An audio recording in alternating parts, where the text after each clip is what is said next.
အားလုံးပဲမင်္ဂလာပါအောင်ချမ်းမင်းဘုရားပြန်လည်ပြီးတော့ကြိုဆိုပါရစေအောင်ချမ်းမင်းရဲ့ညီကိုတွေအားလုံးပဲမင်္ဂလာပါဗျဒီနေ့ဇန်နဝါရီ9ရက်တောက်ကြနေ့ည2:30မှာရှင်မြန်ကစားမဲ့ဂီတာဖေးဆိုစီတက်ကလည်းပဲ30ဆုံးနှလုံး60စာဒီနေ့ရာသီမှာဆိုစီတက်က18မှတ်နဲ့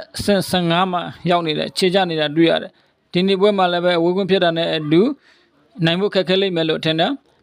အင်ရှင်ဂီတာဖေးကတော့ရမ21မှနဲ့အဆင့်10မှရပ်တည်နေပြီးတော့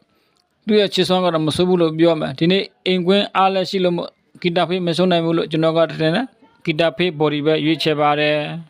နောက်တစ်ဝဲကတော့ည2နာရီမှာရှင်မြန်ကစားမဲ့ဖရန်ဖတ်ဒေါ်မွန်ဒီတစ်ပတ်ဘွန်ဒက်လီဂါကလပ်တွေပြန်စပြီးဖြစ်တယ်တောက်ကြနေ့ည2နာရီမှာတော့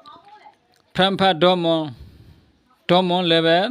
80ရှုံး3လုံးပေါင်း40စ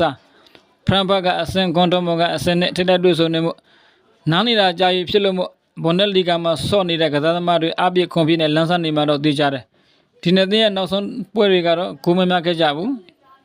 ဒီချင်းတွေ့ဆုံမှုကရောဂိုးများမလားစဉ်းစားမိတယ်ကျွန်တော်ကတော့အနည်းဆုံး2-1တို့ဖြစ်လိမ့်မယ်လို့မျှော်လင့်မိတယ်အဲဒါကြောင့်မို့ဒေါ်မွန်ဂိုးပေါ်ပဲရွေးချယ်ပါတယ်အကြိုက်ချင်းမတွင်ဘက်ကံပြီးတော့ကစားကြပါဗျကျွန်တော်ညီကိုများတို့အကောင်းဆုံးဖြစ်နေမဲ့ရလများကိုခံမှန်းပြီးတော့ရွေးချယ်ပေးလိုက်ပါတယ်အားလုံးကံကောင်းကြပါစေ